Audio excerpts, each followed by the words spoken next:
दोस्तों, एक लड़की की शादी होती है, अपने ससुराल जाती है और अपने पति का इंतजार करने लगती है।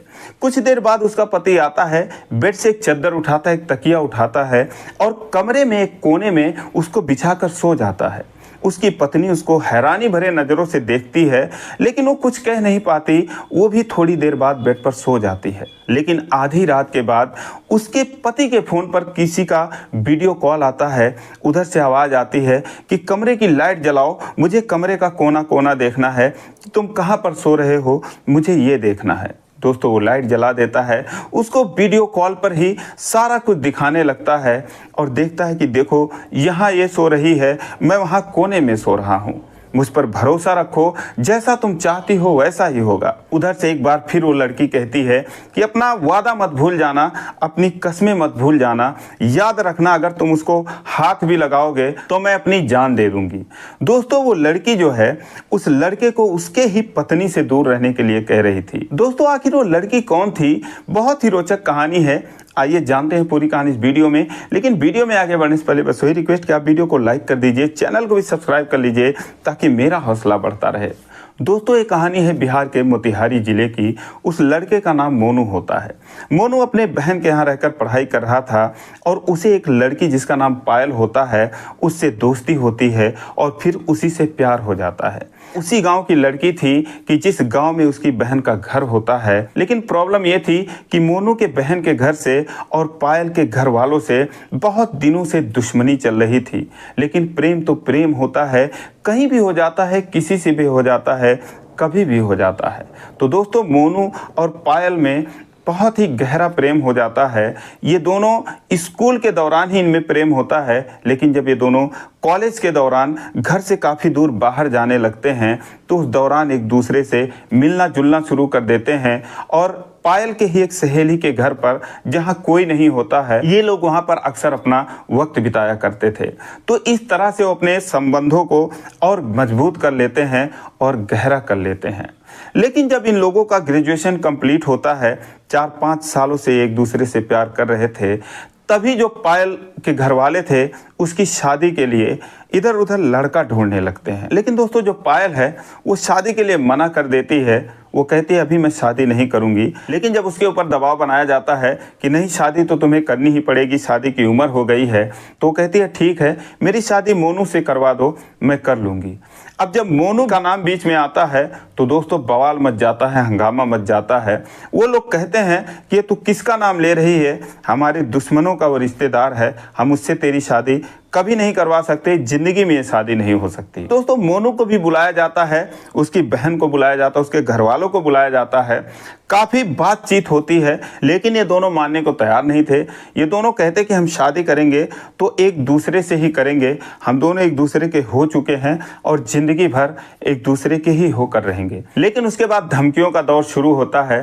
पायल के घर वाले कहते हैं कि अगर तू इससे शादी करती है तो ठीक है, कर ले, लेकिन भूल जा कि तेरे माँ बाप भी कोई हैं, हम लोग घर छोड़ देंगे, तेरे नाते अब यहाँ से बह जाएंगे, दुनिया में चले जाएंगे, यहाँ पर नहीं रहेंगे। यही हाल मोनू के घर वालों का भी था। हालांकि वो चाहते थे कि रिश्ता हो जाए, लेकिन दुश्मनी जो है उस गांव में थी, उसके बहन के घर से, पायल के घर वालों से थी। शादी में इतनी सारी अड़चनें थी कि उनके चाहने ना चाहने से कुछ नहीं हुआ। अंत में हार मान कर वो सोचे कि और बवाल ना बढ़ जाए, तो वो लोग मोनू की शादी एक उर्मिला नाम की लड़की से तय कर देते हैं। अब जब ये शादी तय हो जाती है तो एक दिन पायल जो है वो मोनू से मुलाकात करती है और उससे कहती है कि साथ में जी तो नहीं सकते, लेकिन साथ में मर सकते हैं, अगर तुम्हारी मर्जी है तो मेरे साथ आओ, मैं तो अपनी जान देने जा रही हूँ। लेकिन उसको मोनू समझाता है, कहता है जान देने से कोई फ़ायदा नहीं है, तुम जैसा कहो मैं वैसा करूँगा, अब तो शादी तय हो गई है, शादी तो होकर रहेगी। फिर वो कहती है कि चलो कहीं भाग चलते हैं, लेकिन वो कहता है कि भाग जाने से क्या फ़ायदा, देख नहीं रहे हो इतना सारा तनाव है, घर में इतनी सारी प्रॉब्लम है, भरोसा रखो मैं तो तुम्हारा ही हूँ, तुम्हारा ही होकर रहूँगा, तुम्हारे सिवा मैं किसी का हो नहीं सकता, भले ही मेरी किसी से शादी हो जाए, मैं इसको छू नहीं सकता। दोस्तों, शादी हो गई, चारों तरफ खुशियाँ ही खुशियाँ थीं, जश्न का माहौल था। उर्मिला और मोनू की शादी हो जाती है। जब उर्मिला अपने कमरे में जाती है, दुल्हन के रूप में बैठी होती है, वो मोनू का इंतजार करने लगती है। मोनू कमरे में जाता है, लेकिन उससे बोलता है कि माफ़ करना, मैं बहुत थका हुआ हूँ, शादी में बहुत व्यस्त था, तो आज मैं तुमसे कुछ बातें नहीं कर पाऊँगा। मुझे एक चादर दे दो, एक पिलो दे दो, मैं जाके उधर कॉर्नर में बिछाकर सो जाता हूँ। अब दोस्तों, आपकी पत्नी अगर पुरानी हो, 2-4 साल पुरानी हो, और तब आप ये हरकत करो कि एक चादर उठाकर अपने पत्नी से दूर जाकर सोने की कोशिश करो, तो दोस्तों आपके ऊपर कितने घूंसों की बौछार हो जाएगी, कल्पना कीजिए। लेकिन दोस्तों, ये शादी का पहला ही दिन था, तो उर्मिला जो है संतोष मारकर उसको दे देती है और कहती है जैसी आपकी इच्छा। दोस्तों, वो जाता है, वहाँ पर सो जाता है, लाइट बुझ जाती है। लेकिन उधर जो पायल थी अपने घर पर परेशान थी कि पता नहीं मोनू क्या कर रहा होगा, कहीं जो है कसम दिया है, जो वादा किया है, कहीं उसको ना तोड़ दे। वो परेशान रहती, उसको नींद नहीं आती। दोस्तों, उसको वीडियो कॉल लगा देती है। जब उसको फ़ोन लगा देती है, मोनू उठाता है, उससे कहती है कि तुम कमरे की लाइट जलाओ और मुझे दिखाओ कि तुम कहाँ पर सो रहे हो। दोस्तों, वो लाइट जला देता है और कहता है कि देखो, मुझ पर भरोसा रखो, देखो मैं यहाँ पर सो रहा हूँ। वो उर्मिला को दिखाता है, बेड पर वो एकदम बेसुध सो रही थी, कमरे का कोना कोना दिखाता है। उसके बाद जाकर उसी चद्दर पर बैठकर उससे बातें करने लगता है। अब बात करते करते इन दोनों को ख्याल ही नहीं रहता, 1-2 घंटे हो जाते हैं कि कमरे में और कोई है, लेकिन बहुत ही काफ़ी देर पहले ही उर्मिला की आँख खुल चुकी थी। वो उन दोनों की बातों को सुनने की कोशिश करती है कि ये लड़की कौन है, इस तरीके से रो रही है और इससे मेरे पति से बातें कर रही है। वहाँ से ध्यान से देखती है, लेकिन कुछ बोलती नहीं है। वो समझने की कोशिश करती है, लेकिन उसके कानों में लीड लगी थी, आवाज़ बाहर आ नहीं रही थी, तो इसीलिए वो सुन नहीं पाती। सिर्फ वो देखती है कि जिस तरीके से वो बात कर रही थी, तो इससे महसूस करती है कि शायद ये इसकी गर्लफ्रेंड है, इसको बहुत प्यार करती है। अब दोस्तों, मोनू पायल से कहता है कि मुझ पर भरोसा रखो, मैंने जो तुमसे वादा किया है आखिरी सांस तक निभाऊंगा। अगर मैंने कसम खा रखी है कि जीऊंगा भी तुम्हारे साथ, मरूंगा भी तुम्हारे साथ, तो तुम टेंशन मत लो। जब ऐसी नौबत आ जाएगी तो मैं अपनी जान दे दूंगा, लेकिन जैसा तुम चाह रही हो वैसा ही होगा। काफ़ी देर बात करने के बाद फ़ोन कट जाता है, सारे लोग सो जाते हैं। अगला दिन सुबह होता है। दिन भर जो उर्मिला थी उसको देखने वाले आ रहे थे, इतने सारे रिश्तेदार थे, तो उसकी मुंह दिखाई का रस्म वगैरह चलता रहा। उर्मिला ने किसी से कुछ कहा नहीं, किसी से कुछ पूछा नहीं, मोनू से भी उसने कुछ नहीं कहा। लेकिन जब शाम हुई, रात हुई, सोने का टाइम हुआ, तो एक बार फिर मोनू चद्दर उठा लेता है और कहता है मैं कल वाली जगह पर सोऊंगा, मुझे माफ़ कर दो। दोस्तों, जाके वहाँ पर बिछा के और जैसे ही लेटता है, उसके पास उर्मिला जाती है, उसका हाथ पकड़ के बेड की तरफ खींचने लगती है, लेकिन वो अपनी तरफ खींचता है, बोलता है मुझे माफ़ कर दो, मैं नहीं जा सकता तुम्हारे साथ। उर्मिला कहती है मैं तुम्हारे साथ कोई ज़बरदस्ती नहीं कर रही हूँ, मैं तुमसे कुछ पूछना चाहती हूँ, बस इज्जत से चलो वहाँ पर बैठकर मुझे बता दो। वो कहता नहीं, तुम्हें जो कुछ कहना हो, जो कुछ बताना है, वो यहीं पर बैठकर बताओ। अब दोस्तों, उर्मिला जो है वहीं पर बैठ जाती है और उससे कहती है ये बताओ कि आप कल किससे बातें कर रहे थे। दोस्तों, मोनू शक पका जाता है। वो बोलता है कौन सी बात, कैसी बात, मैं कब कर रहा था। तो बोलती है देखो, अब 24 घंटे मैं तुम्हारे साथ रहूंगी, तो मुझसे तो कुछ भी छुपाना नामुमकिन है तुम्हारा। तुम जिससे बात कर रहे थे मैं सारा कुछ देख रही थी तुम्हारे फ़ोन पर, कुछ छुपाने की ज़रूरत है नहीं, बस ये बता दो कि माजरा क्या है। अब दोस्तों, उसके बाद जो मोनू है वो उर्मिला से अपने और पायल के 5 सालों के रिश्ते को एक एक करके बता देता है कि हमने कैसे कैसे हमें दोस्ती हुई, प्यार हुआ, हमारे कैसे रिश्ते हैं। अब दोस्तों, वो कहता है कि मेरे समझ में नहीं आ रहा है मैं क्या करूं, मेरी और तुम्हारी शादी जो है ये समझ लो एक मजबूरी में हुई है, मुझे माफ़ कर दो, मैं तुम्हारा गुनहगार हूं। मैंने तुम्हें पहले नहीं बताया क्योंकि मेरे जो घर वाले थे वो ऐसी ऐसी बात कर रहे थे कि घर छोड़कर चले जाएंगे, तुम रहना, ये करना, वो करना, तो बस मेरी मजबूरी थी, मैं कुछ कह नहीं पाया। लेकिन जो पायल है वो मेरे बिना रह नहीं सकती, मैं भी उसके बिना नहीं रह सकता, मेरा भी वही हाल है। अब दोस्तों, इसके बाद जो उर्मिला थी वो कहती है चलो ठीक है। वो भी किसी को फ़ोन लगाती है और कहती है कि देखो यहाँ पर ऐसी ऐसी बात है, ऐसा ऐसा माजरा है, अगर तुम कुछ कर सकते हो तो करो। दोस्तों, उर्मिला अगले को सारी बात बताने के बाद फ़ोन काट देती है। तो उसके बाद मोनू कहता है उससे कि ये कौन था जिससे तुम बात कर रही थी। दोस्तों, उर्मिला कहती है कि जैसे तुम्हारा पायल के साथ रिश्ता है वैसे मेरा भी किसी के साथ रिश्ता है, मैं आकाश से बात कर रही थी। तो इस पर मोनू कहता है कि फिर तुमने शादी क्यों की मुझसे।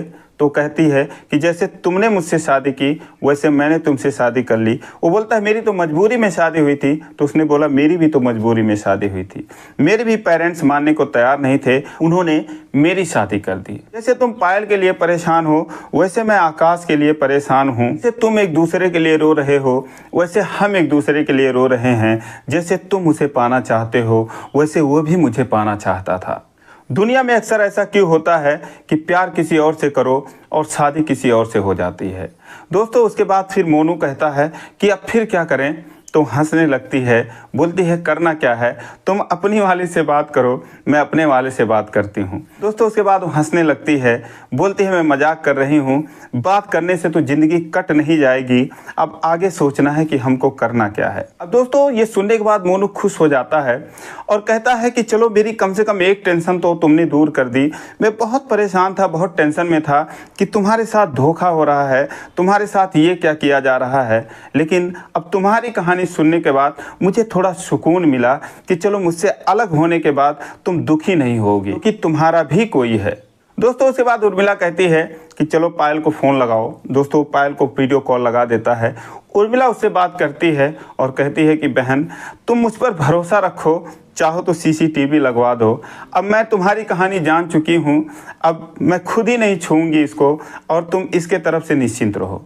उसके बाद वो आकाश को भी फ़ोन लगा देती है। अब दोस्तों ये चारों एक दूसरे से बात करते हैं और खिचड़ी पकाने लगते हैं कि ऐसा करो वैसा करो, फिर हम लोग ऐसे मिलेंगे वैसे मिलेंगे, लेकिन उनको नहीं पता कि शादी हो चुकी थी, गांव था, समाज था, रिश्तेदारी थी, बहुत सारी समस्याएं थीं, लेकिन कुछ पलों के लिए ही सही ये लोग दुनियादारी भूल चुके थे। उसके बाद उर्मिला जो है अपनी माँ को फ़ोन लगाती है और कहती है कि मम्मी देखो ऐसा ऐसा हाल है, देखो ये यहाँ कोने पर सो रहे हैं, ये मुझको छुएंगे तो इनकी गर्लफ्रेंड अपनी जान दे देगी, मैं इनको छूऊंगी तो ये खुद अपनी जान दे देंगे। अब बताओ आप लोगों ने बहुत कुछ जात बिरादरी ऊंच नीच की दुहाई देकर हमारी शादी तो करवा दी, लेकिन अब बताओ आप मैं यहाँ पर रहूँ तो कैसे रहूँ, किसके साथ रहूँ, क्या करूँ, अब तुम ही बता दो, जैसा आप लोग बताओगे वैसा मैं कर लूँगी। आप लोगों ने जैसे शादी करवा दिया वैसे ज़िंदगी भी बिताने के लिए कहोगे तो हम ज़िंदगी भी बिता लेंगे। दोस्तों उसके बाद उर्मिला की माँ हैरान रह जाती हैं, रोने लगती हैं। वो कहती हैं बेटा हम कल ही आ रहे हैं तुम्हारे पास। अब दोस्तों जब वो ये सब जान गए कि उनका जो दामाद है जिससे उन्होंने शादी की है वो इस तरीके से फंसा हुआ है, एक बेवफा है, तो उनको आकाश अब अच्छा लगने लगता है। उसके बाद आकाश को लेकर उसके उर्मिला के मम्मी पापा जो थे वहाँ उस घर पर आते हैं, मोनू के घर पर आते हैं। ये सारे लोग बात करते हैं कि अब क्या होगा। तो दोस्तों ये लोग फैसला करते हैं, आकाश के घर वाले, मोनू के घर वाले और उर्मिला के घर वाले, कि चलो बच्चों की ज़िंदगी का सवाल है, चलो पायल के घर पर चलते हैं। अब जब ये लोग पायल के घर पर जाते हैं और उनको समझाने की कोशिश करते हैं कि भाई साहब बच्चों की ज़िंदगी का सवाल है, इन्हीं के लिए सब कुछ करना है, तो बुरी तरीके से भड़क जाते हैं। वो बोलते हैं कुछ भी हो मैं अपने बेटी को उस घर में नहीं भेज सकता, अपने दुश्मनों के रिश्तेदारों के घर नहीं भेज सकता। दोस्तों वहीं पर मोनू की बहन भी खड़ी थी, उसके बहनोई भी थे, उसके सास ससुर भी थे उसके बहन के।